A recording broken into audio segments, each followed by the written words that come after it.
Lo primero que quiero hacer es agradecer a todas las personas que están involucradas en la organización del evento, todos y todas voluntarias y voluntarios que sostienen este espacio para generar aprendizaje cruzado.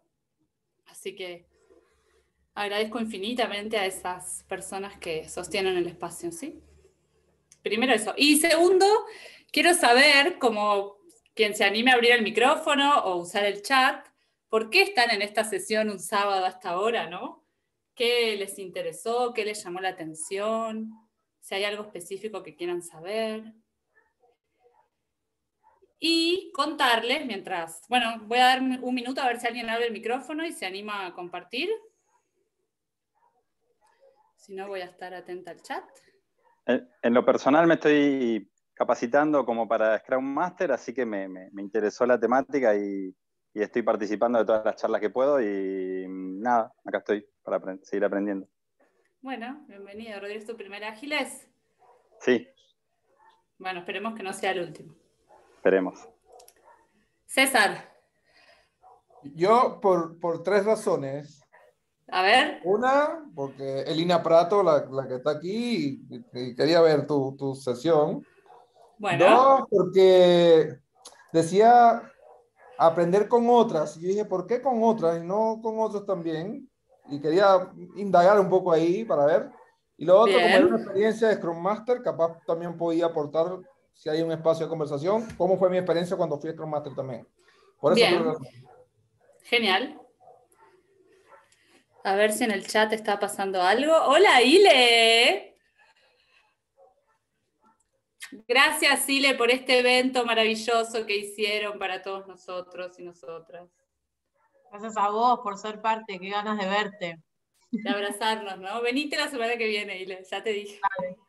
Bien, Carmen Caro, por la speaker. Caro, Carmen, ¿me querés contar un poco más? ¿Cómo estás, Lina? Bien. Porque te conozco de haberte escuchado con Pablitux y porque sé, nada, mi hermana fue compañera tuya de la facultad y sé que sos politóloga y sé que tiene tus, no sé que hay como ideas, digamos, las ideas que traes y todo eso, y me gusta y me interesa y te quiero seguir escuchando, así que nada, te banco y acá estoy. Bueno, gracias, Carmen. Por favor. Gracias. Bueno, les cuento de qué va un poco esta charla. Esta charla yo la pensé desde el lugar de Scrum Master no técnica, aprender con otras, mis 8 claves como Scrum Master. Hablo de otras en el sentido de personas, como aprender con otras personas. ¿Y cuáles son las 8 claves que yo sistematicé, ¿no?, en estos años de acompañar equipos que desarrollan software sin ser técnica? ¿Bien? Y un poco la pensé y la preparé desde un lugar de, no para nada prescriptivo, ¿no? Para nada esto es lo que tienen que hacer, sino desde un lugar de esto es lo que yo aprendí sin ser técnica, siendo Scrum Master de equipos técnicos que desarrollan software, ¿sí? Y desde un lugar de contribuir con lo que aprendí, y si a alguien resuena, le sirve y cree que amplía su conciencia de la práctica, mejor, bienvenido sea. Voy a intentar ir muy rápido porque lo que más quiero es esto que trajo César, ¿no? Poder escuchar, conversar, como generar un espacio de reflexión de nuestra práctica como Scrum Master. Esta charla yo la preparé para la Agile en español de este año y el tiempo no me alcanzó para hablar con la gente, con las personas que estaban. Me frustró un poco. Entonces hoy espero ir más rápido para que en los 45 minutos podamos intercambiar un poco y si no nos podemos mover un poquito al espacio al chat o convencer a nuestra anfitriona de la sala 3 que, guiño, guiño, nos deje estar un ratito más conversando, ¿sí? Bien. Son 8 claves como Scrum Master. Voy a contar un poquito la historia de dónde aprendí esta clave y voy a dejar algunas preguntas para la reflexión de cada uno de nosotros y nosotras. ¿Por qué la reflexión, Lina? Porque nuestra actividad o nuestra práctica como Scrum Master requiere reflexión. Nuestra práctica requiere que nos detengamos a pensar un poco en qué hacemos, qué intervenciones tenemos para poder mejorar, ¿no? Hay un loop entre la reflexión y la práctica necesaria para ejercer el rol de Scrum Master. Entonces, yo aprendí cosas, me hice preguntas, me las sigo haciendo y les comparto esas preguntas para que sean sus espacios de reflexión también. ¿Vamos? Veo al Team Bariloche ahí boludeando. Dejen de boludear, loco. Bien, voy con la primera clave, ¿sí? Clave número 1. Ser la Scrum Master que el equipo está necesitando. ¿Qué es esto?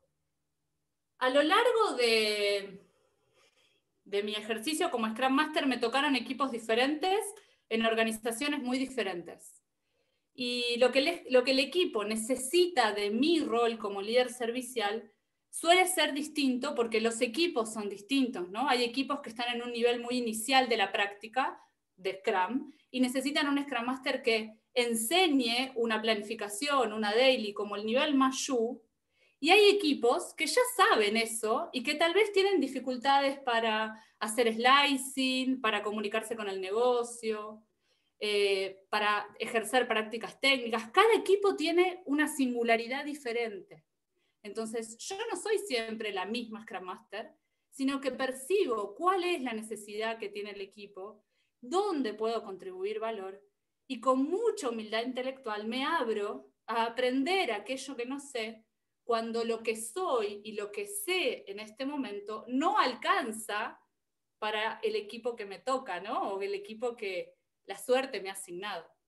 Entonces, preguntas para esta primer clave, ¿no? Ser la o el Scrum Master que tu equipo, el que te tocó en este momento, está necesitando. Preguntas. ¿Qué me falta aprender para acompañar este equipo? ¿Son prácticas técnicas? ¿Más de coaching? ¿Es algo más de agilidad? ¿Son técnicas de facilitación de Product Discovery? ¿Qué me falta aprender? ¿Cómo puedo aprenderlo? ¿Quiénes son referentes de este tema en la comunidad? ¿Bien? Segunda clave. Comprender la complejidad con la que lidia el equipo. Según veo, yo pienso, los equipos lidian con 4 tipos de complejidades diferentes. Hay una complejidad organizacional. No es lo mismo que está desarrollando software en un banco gigante que tiene 5.000 personas, que solo el departamento de sistemas son 2.500, que integran con 35 millones de cosas, a un equipo que está en una organización pequeña, una startup, que solo son 5, 6, 15, 20 personas, ¿no? La complejidad organizacional es diferente. Los procesos, las integraciones, el nivel de autonomía que tienen. Entonces, primer complejidad, organizacional. Segunda complejidad, la complejidad tecnológica. ¿Qué tiene que hacer este equipo? ¿Con qué tecnología? ¿Se tiene que integrar con otros servicios? ¿Tiene que gestionar dependencias? ¿Cómo es la tecnología con la que desarrolla? Tercer complejidad, la complejidad del producto mismo que tiene que elaborar, ¿no? Que tiene que construir. Hay productos más sencillos o más simples, como una página web, y productos más complejos, como una aplicación que integra con 18 servicios diferentes para hacer una lógica de no sé qué. El producto en sí mismo, el software que desarrollan en sí mismo, tiene una complejidad inherente. Y la cuarta complejidad es el sistema humano.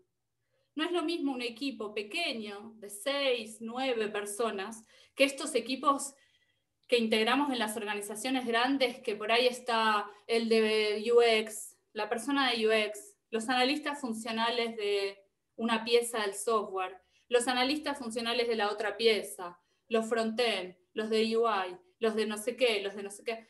A veces me ha tocado estar con equipos que éramos 13, 14, 18 personas, ¿no? En esto que hacen las organizaciones, que no es del todo bueno, pero así lo piensan, ¿no? Entonces, no es lo mismo la complejidad de cuántos somos, ¿no? ¿Cuántos somos en el equipo? ¿Con cuántos nos tenemos que poner de acuerdo para tomar decisiones? ¿Cuántas personas intervienen opinando en lo que estamos haciendo, ¿no? No es lo mismo. Entonces, entender o comprender la complejidad en estos 4 niveles, en donde está el equipo en el que estoy acompañando o en el que estoy ayudando, es clave. Si yo no comprendo esa complejidad, la complejidad con la que lidia el equipo todos los días, no puedo acompañar correctamente. Entonces, algunas preguntas que yo me hago en esta clave, ¿no? Cuando en suerte me toca un equipo nuevo, ¿no? ¿Cuál es el contexto organizacional en el que este equipo tiene que hacer software? ¿Cuán compleja es la tecnología que maneja? ¿Y cuán complejo es lo que tienen que hacer en sí mismo, el producto? ¿Cuántas personas son en el equipo? ¿Con cuántas otras personas tienen que interactuar? ¿Bien? Tercera clave, hacer dupla con un perfil técnico. Se imaginarán que viniendo de las ciencias sociales, yo soy politóloga, esa es mi carrera de grado, estudié ciencias políticas. Cuando entré al mundo de la tecnología y de los sistemas no entendía nada. Hacía preguntas como, ¿qué es una base de datos? ¿O qué es una interfaz? ¿Qué es una API? ¿Qué significa un microservicio? Java. No entendía nada, ¿no? Nada. Fue muy importante en ese momento identificar personas que me puedan enseñar, ¿no? Personas a las que yo me anime a ir a preguntarle qué es una base de datos. Se imaginarán que en una sala con 10 técnicos, porque la mayoría son hombres, y yo era una niña de 25 años, 27, preguntar, ¿qué es una base de datos? Perdón, no entiendo, hubiera sido mi muerte desde el primer día, ¿no? Perder toda autoridad para ejercer el rol. Entonces lo que hice, y sigo haciendo, aunque ahora tengo tal vez un poco más de carácter que en esos años, lo que hice fue identificar personas en las que yo confiaba, depositaba confianza, en las que generaba cierta conexión, para hacer esas volupreguntas que no me animaba a hacer en el plenario, ¿no? Entonces ahí, de a poco, con estas personas, fui incorporando lenguaje técnico, fui entendiendo la abstracción del software, fui comprendiendo los diferentes tipos de complejidades. Eso fue al origen, eso fue al principio.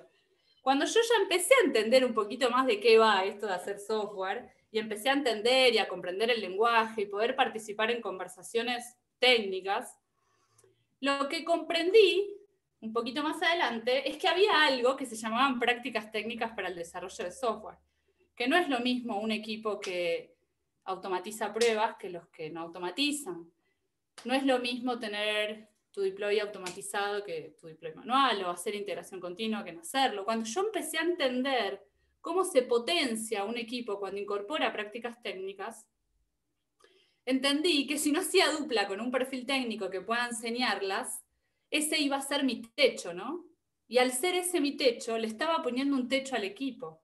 Si yo hay algo que no puedo enseñar, porque no programo, mi equipo tenía ese techo, ¿no? Como Scrum Master. Entonces, estos últimos años, busco hacer dupla con perfiles que puedan hacer coaching técnico, que enseñen las prácticas técnicas de desarrollo de software. Abro un paréntesis y hago un chivo. Ayer dimos una charla con mis compañeros de Grupo Esfera que se llama Prácticas Técnicas for Dummies, que si no la vieron, se las recomiendo, busquen la grabación, porque hacemos un repaso sobre las prácticas técnicas para equipos que desarrollan software. Bien, preguntas para esta clave.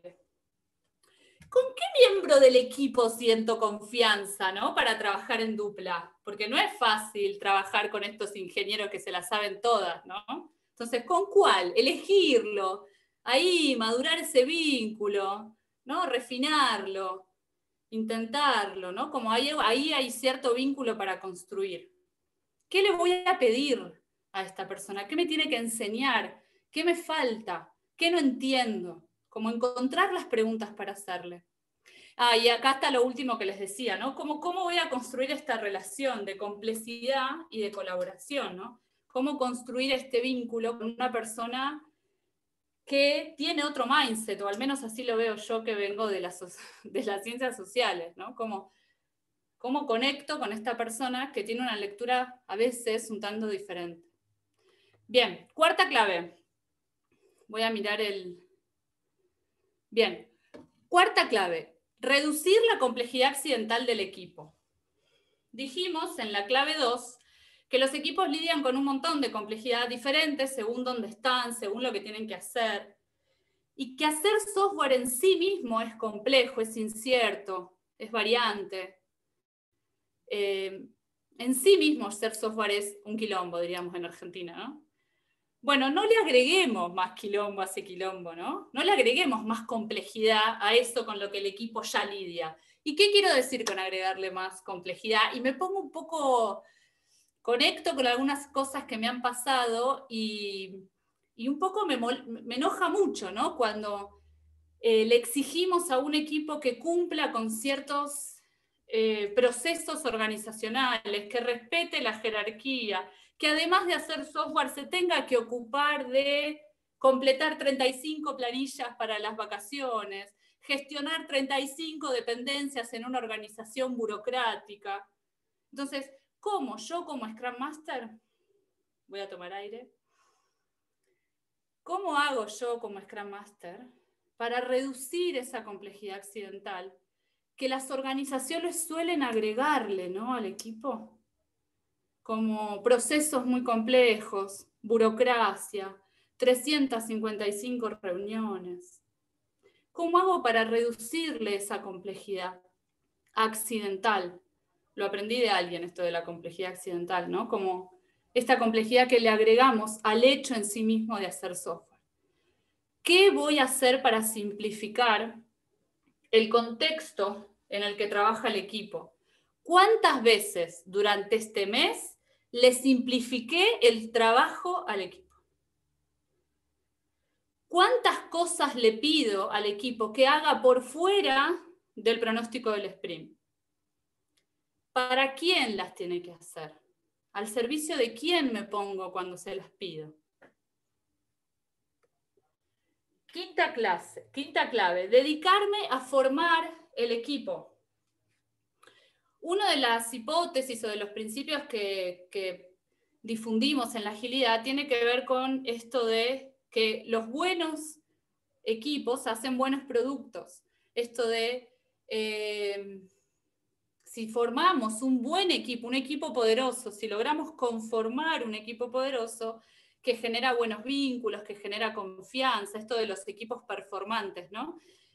Estos buenos equipos hacen buenos productos, lidian mejor con la complejidad, lidian mejor con la dificultad de hacer software, con la presión, con el estrés. Entonces, estos equipos no nacen de un huevo, ¿no? Como alguien tiene que dedicarle tiempo a que se formen vínculos, a que aumente la confianza, a que puedan tener conversaciones honestas, a que pulan y transiten sus conflictos, a que puedan empoderarse o como quieran llamarlo, ¿no? Entonces, ahí hay todo horas dedicadas, ¿no?, a formar este equipo.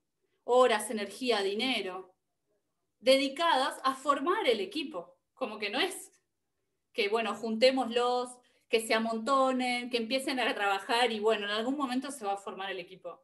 No, eso no es así. Eso no es así. Y si hay algo que aprendí es que al equipo hay que formarlo, ¿no?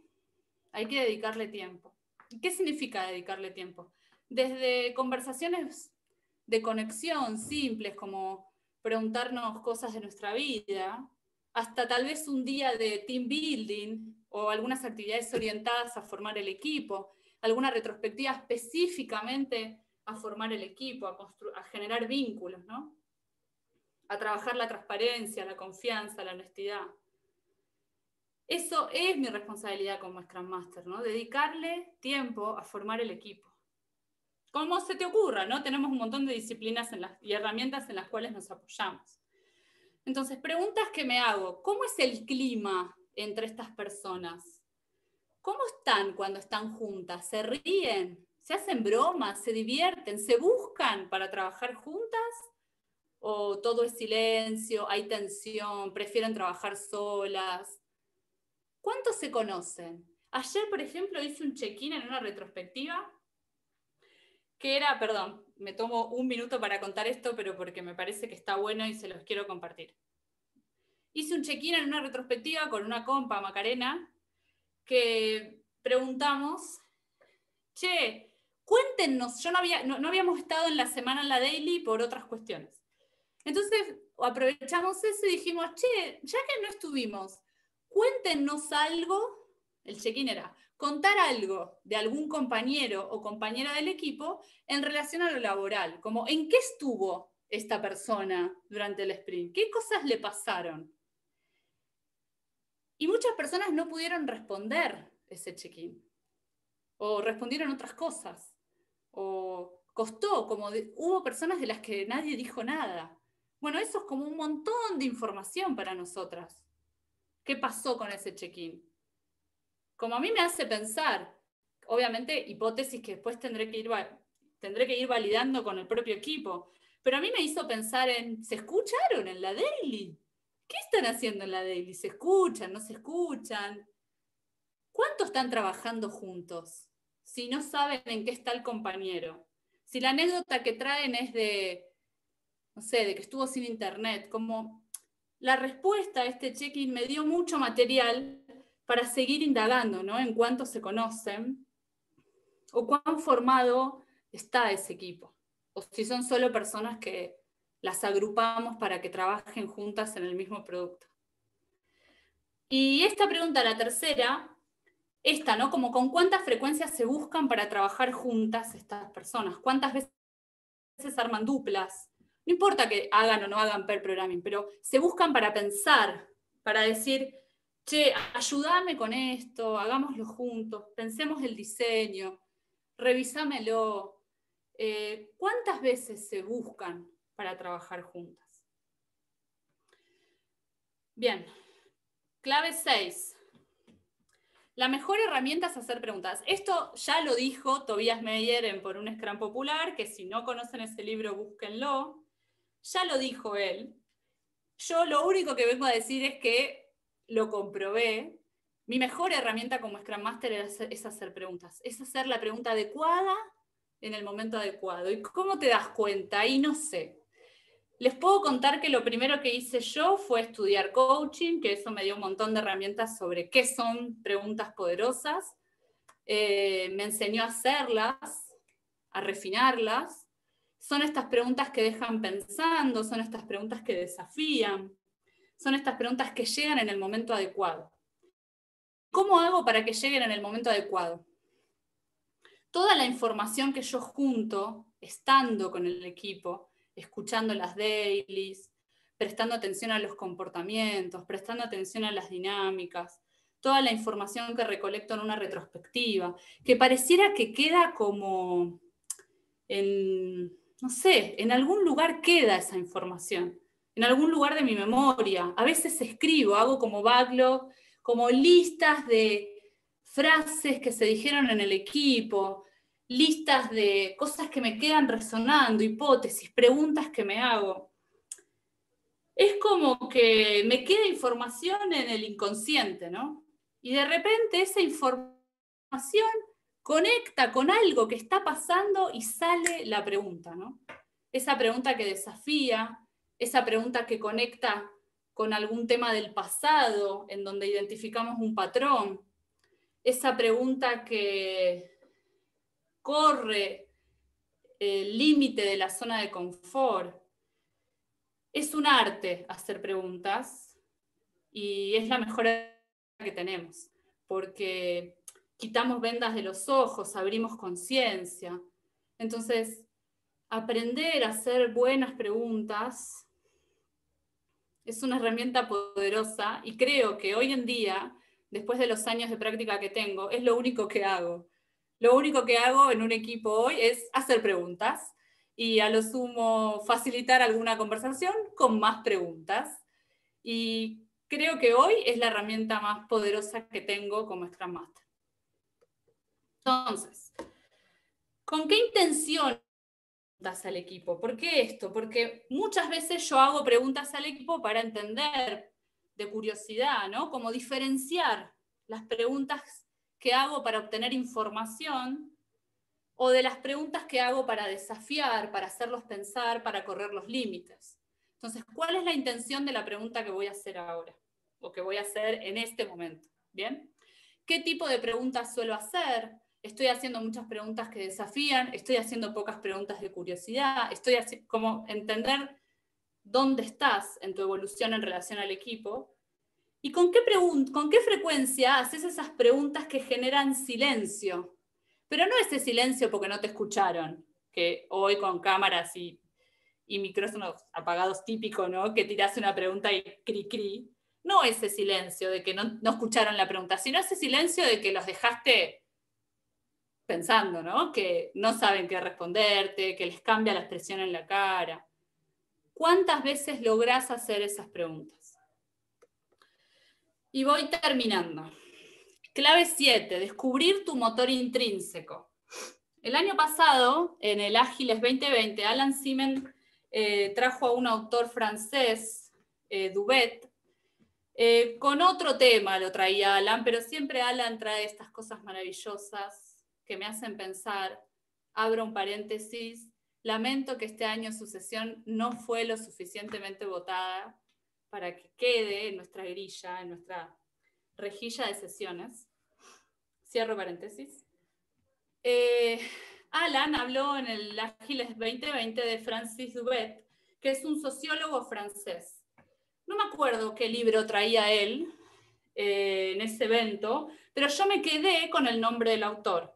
Lo busqué y el único libro que encontré en Buenos Aires, impreso en papel para comprar, se llama La época de las pasiones tristes.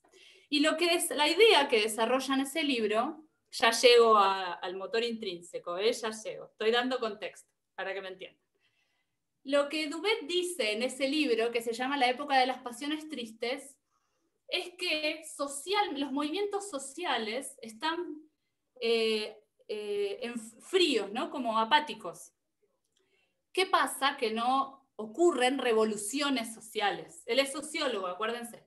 ¿Qué está pasando que no ocurren revoluciones sociales? ¿Qué pasa? Que hay un montón de problemas en el mundo que nos generan tristeza, dolor, pero no llega a ser tanto el dolor como para que hagamos algo, ¿no? Como para accionar, para actuar.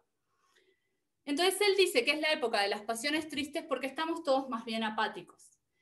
Y desarrolla, y él dice que para que haya revoluciones y movimientos sociales, políticos que generen cambios, la emoción que se tiene que despertar es la indignación. Entonces él dice, no hay la suficiente indignación social en la época actual para generar revoluciones. Estamos todos adormecidos, dice Dubet. Punto final con Dubet. A mí me explotó la cabeza esa idea. Entonces me empecé a preguntar, ¿y yo, lo que hago yo como Scrum Master o como agente de cambio, también tiene que ver con generar revolución, ¿no? Tiene que ver un poco con desafiar el status quo en las organizaciones. Entonces me pregunté, ¿y qué me pasa a mí? ¿Yo de dónde saco la energía? ¿Me indigno? ¿Es la indignación lo que me hace saltar? Y lo que descubrí es que mi motor intrínseco que me genera energía extra para desafiar, para pinchar, para sostener procesos de cambio, es la indignación. En algún lugar yo me indigno, pero principalmente yo me enojo. Yo soy una persona que el enojo me impulsa a generar cambios, me impulsa a desafiar, me impulsa a decir lo incorrecto. El enojo me saca del lugar y en ese salir yo saco a quienes estén conmigo, ¿no? Como pincho.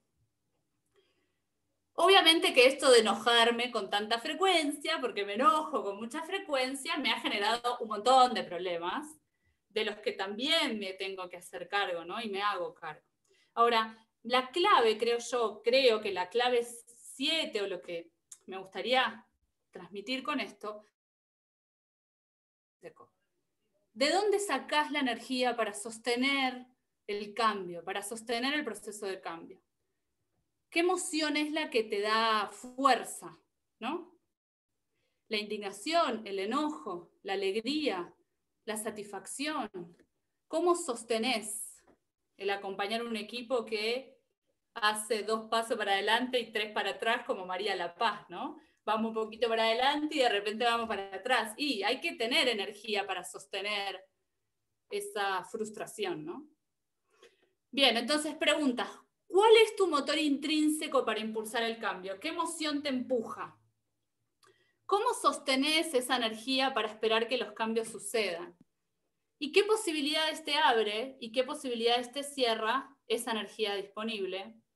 En mí, personalmente, esta pregunta toma mucha relevancia porque yo identifico el enojo como es.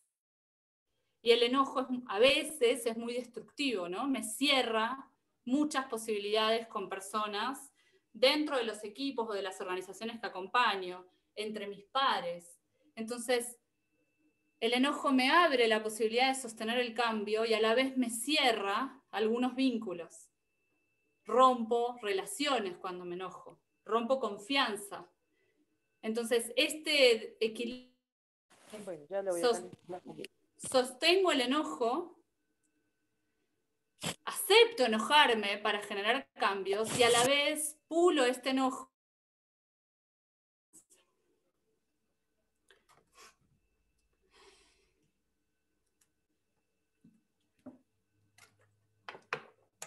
Última clave. La que primero quiere ser ágil soy yo.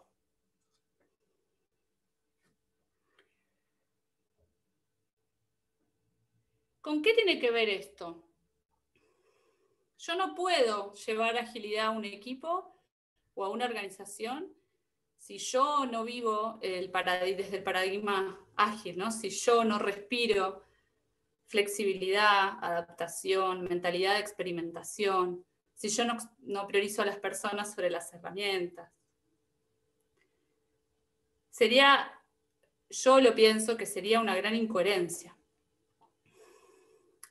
Y en el 2020, el mundo nos puso a prueba, ¿no? A todos. Y creo que a los agilistas por sobre otras personas. ¿Cómo viví yo la adaptación en el 2020? ¿Cómo me dejé fluir? ¿Cómo experimenté? ¿Cuántas cosas aprendí? ¿Cómo me dejé atravesar por los cambios sin tensarme? Todo el 2020 fue un año en el que me dije, estoy viviendo lo que predico. Quiero vivir lo que predico para que esta revolución mundial no me quiebre. Para que esta revolución del mundo no me mate, no sé. Poder evolucionar y sobrevivir a esos cambios.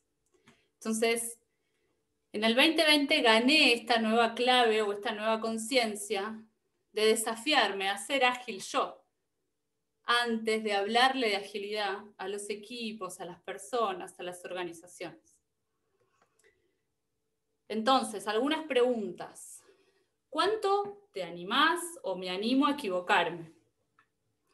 ¿Con qué frecuencia paro a chequear mi contexto y mi estado interno? ¿Qué tiene de valioso para mí el hacer con otras personas? Y este es el puente. Recapitulo un poco, ahora les puedo pasar la... Y es el puente para dar gracias, como ¿por qué aprendo con otras personas? Porque todos estos años para mí fueron de aprender con otras personas, con equipos en los que me tocó estar y con pares, ¿no? Con colegas. Estos son algunos de ellos, ¿no? Con un montón de colegas con quienes practico, con quienes reflexiono sobre la práctica, con quienes aprendo. Y si habría una clave 9 en esta charla, que no la hay, pero ponele que la haya, la clave 9 es aprender con otras personas. La agilidad es una práctica colectiva, comunitaria y comunitaria que se aprende junto a otras personas. Bueno, hasta ahí mis claves. Nos quedaron algunos minutos para conversar, compartir, resonar. Estoy viendo el chat.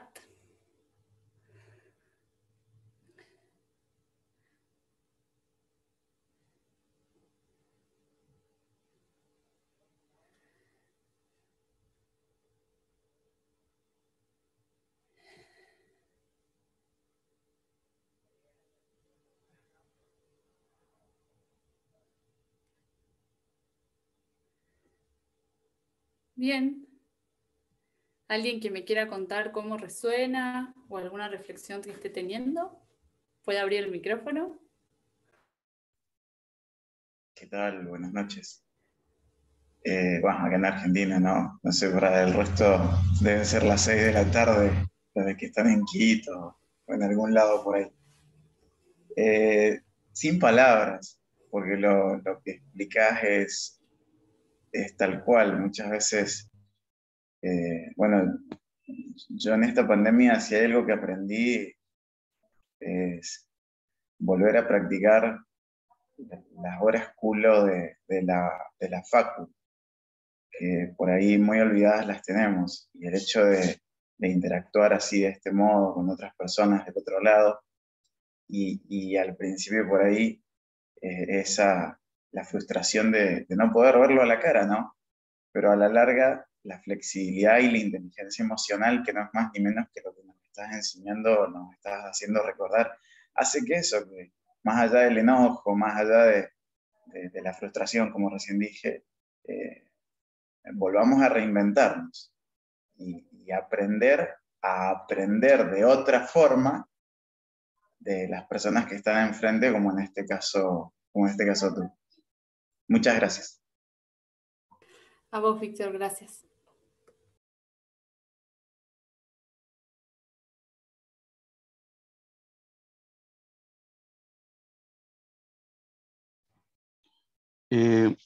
Lina, Carlos por acá. Carlos, no te veo. Oye, Te voy a nada, pues, buscar. antes que todo felicitarte por la charla. La verdad es que muy agradable, eh, muy buenos tips. Y a pesar de que tú eres socióloga, dijiste, no, cientista política, algo así, eh, creo que, creo que tienes una sensibilidad y una flexibilidad que a las personas que tomamos el rol desde áreas más duras, como ingeniería tal vez, a rato se les facilita un poco el rol porque tienen de alguna manera la posibilidad de- y tienen quizás más sensibilidad que uno que es más técnico, más duro. Entonces, efectivamente, yo creo que todas estas cosas es mucho más difícil para una persona técnica aprender las cosas que para ti quizás te resultan naturales que para una persona que es más... Sorry, anda mi hijo por ahí atrás. Eh, para una persona que más tiene habilidades más blandas de por sí, aprender cosas técnicas. Siento que todo es posible aprender, pero estos tips que tú entregaste creo que facilitan un montón el aprendizaje, así que de verdad te felicito. Bueno, gracias, Carlos. No sé si generalizar tanto, no sé si tiene que ver con lo que estudiamos. No sé, también hay perfiles, hay ingenieros e ingenieras que tienen habilidades de conectar y de conversar, ¿no? Como no sé si tiene que ver con lo que estudiamos. Creo yo, permiso, que tiene que ver con cuánto queremos aprender, como cuán dispuestos estamos de salir de eso que nos sale fácil, cuánto salimos de eso que naturalmente me sale, ¿no? Y nos predisponemos a correr un poco eso que sabemos e ir hacia lugares más desconocidos. Primero eso. Y segundo, creo que hay algo de encontrar nuestros límites. Che, este es mi límite. Necesito trabajar con alguien que me complete. Cuando yo hablo de la dupla técnica, de la dupla con un perfil técnico, también ahí es reconocer mis límites, ¿no? Y decir, che, yo esto no lo voy a poder enseñar nunca. Yo nunca voy a poder enseñar a hacer pairing, a hacerte... Bueno, no sé si nunca, tal vez voy a enseñarlo, pero ahora no. Bueno, ese es mi límite. Tal vez un perfil técnico puede decir, che, este es mi límite, acá te dejo a vos.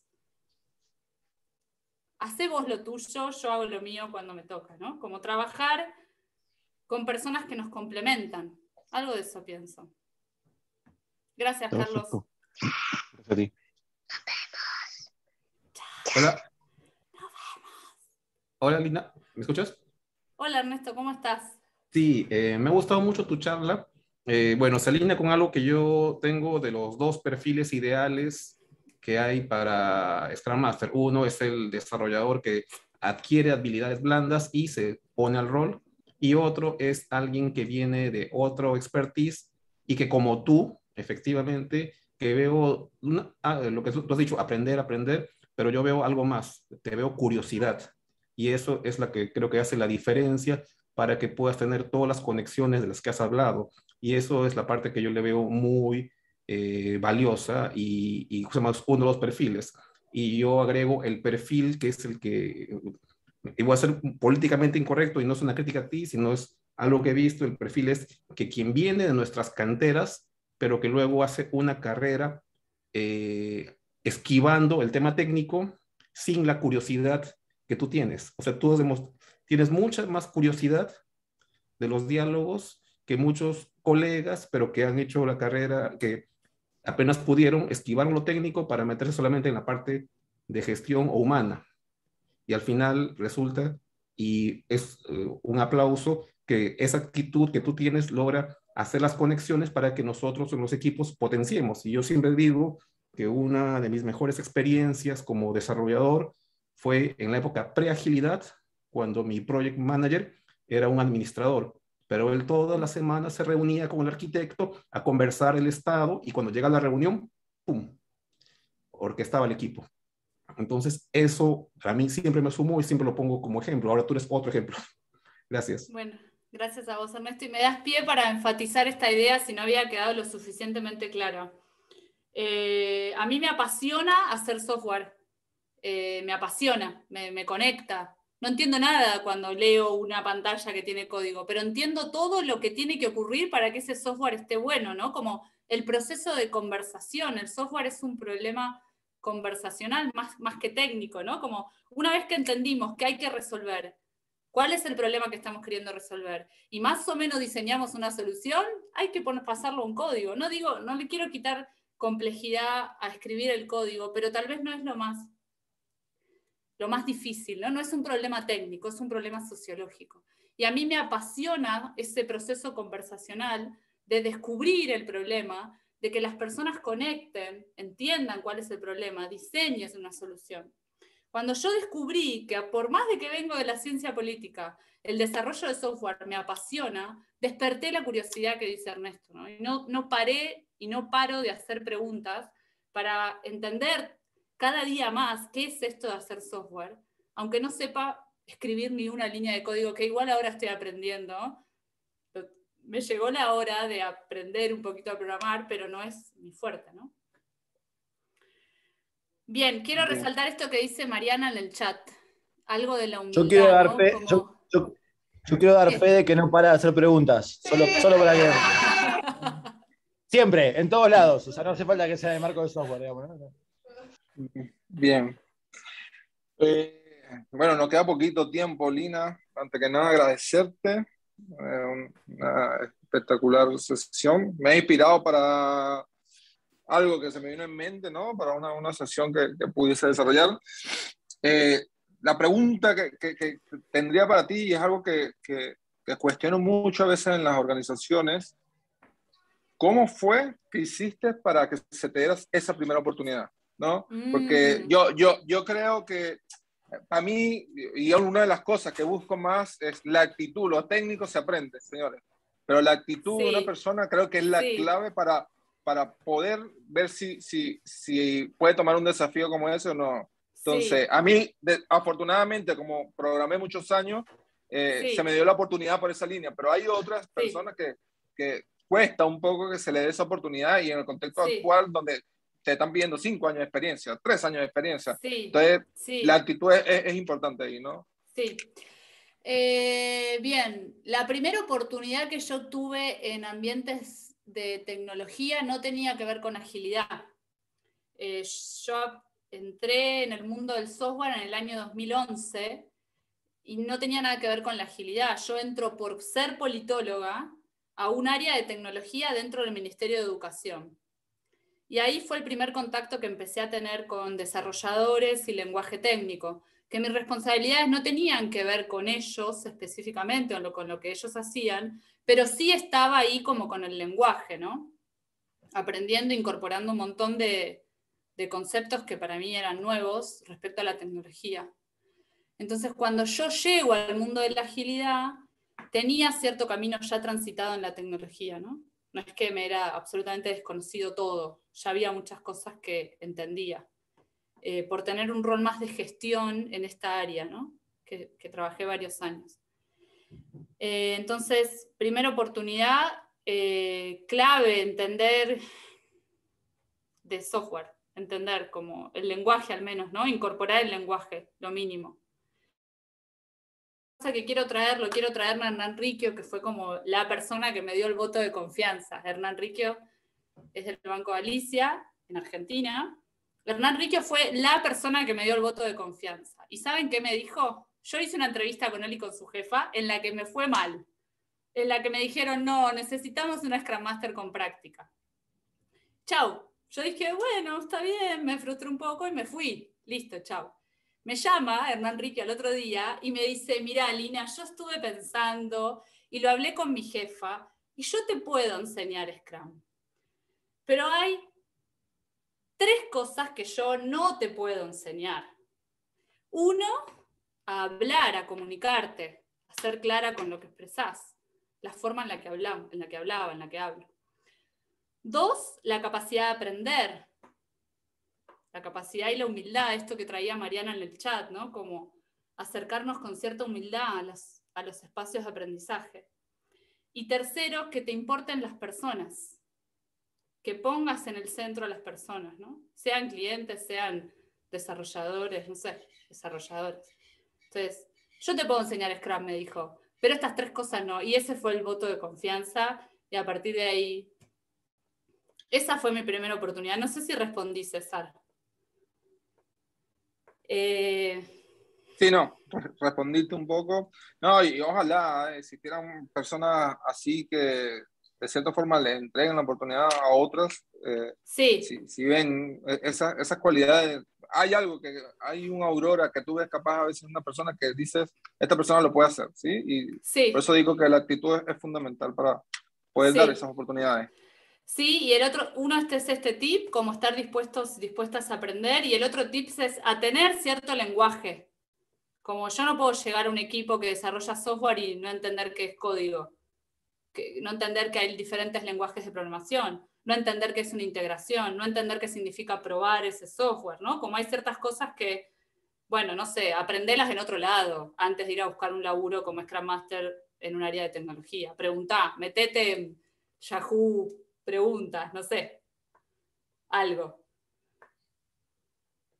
Bien, escuchalo a Wilkinson con la historia de la profesión. No sé, venía al Ágiles y metete en todas las charlas técnicas, ¿no? Como hay otras formas de aprender.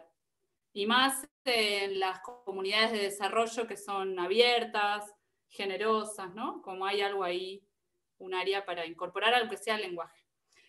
Bien, creo que estamos en horario y no quiero que quien tenga que usar la sala. Carmen, te invito a que abres el micrófono, no que escribas todo un párrafo en el chat. Sí, me quedó muy largo esto. Me estoy dando cuenta que quedó súper largo. Dale, habla. Me quedé con esto, ¿no? De que vos decías del enojo, ¿no? Y yo me puse a pensar y digo, ¿a mí me mueve el enojo? En algún punto sí, o sea, en algún punto sí, pero siento que ese enojo en realidad está relacionado con el amor o la pasión, digamos, de ver las cosas de otra manera, que se hagan de otra manera. Y hace poco escuché que las cosas, esto, ¿no? Del tema del coraje, que es uno de los valores de Scrum, alguien definía el coraje como la habilidad, la capacidad de hacer algo que nos da miedo, ¿no? Y creo que está bueno hacer las cosas aunque nos den miedo, pero desde el amor, desde la pasión, desde ese propósito, y creo que ahí es cuando le metemos y arremetemos y le ponemos esa energía extra y esa todo, esa curiosidad, etcétera, porque sabemos que directamente ya no es algo nuestro, no es algo que nos pertenece, sino que es algo que nos supera, hay algo que nos supera. Y lo conecto un montón con el tema de la tecnología como construcción social porque es lo que aprendí. Si bien yo vengo de otra tecnología, soy biotecnóloga, estudiando sociales entendí eso, que digamos depende de las personas hacen a la tecnología, si no la usan nunca es tecnología, Y es el uso lo que termina significando las tecnologías, y bueno, nada, que desde ahí, digamos, sale, por lo menos en mí, mucho las ganas de ver que las cosas se hagan diferentes, que se hagan ágiles. Gracias, Carmen. Bueno, ahora sí, gracias por venir. Ahí estamos en contacto por redes sociales. Escríbanme, les dejo mi mail. Sigamos la conversación, si hay algo sobre lo que quieran profundizar. Y si quieren compartir la charla esta, escribí en Medium casi lo mismo que dije hoy. Casi lo mismo que escribí hoy, si quieren compartirlo, y si no, va a estar disponible la grabación. Abrazos a todas y todos, gracias por venir. Hola Javi, recién te veo. Sí, hola, ¿cómo va? Bien, gracias al Team Bariloche por el aguante. Preparen algo para cenar.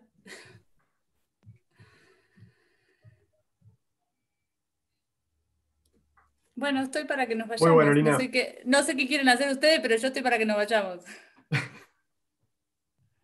Chao, Lina, gracias, muy bueno. Chao, Rodri. Chao. Lina, muchas gracias. Muchas gracias, Lina. Gracias por el tiempo. Chao. Chau. Muchas gracias, Lina. Muy Muchas claro. gracias. Nada, Muy bueno. chao. Gracias. Gracias, Lina.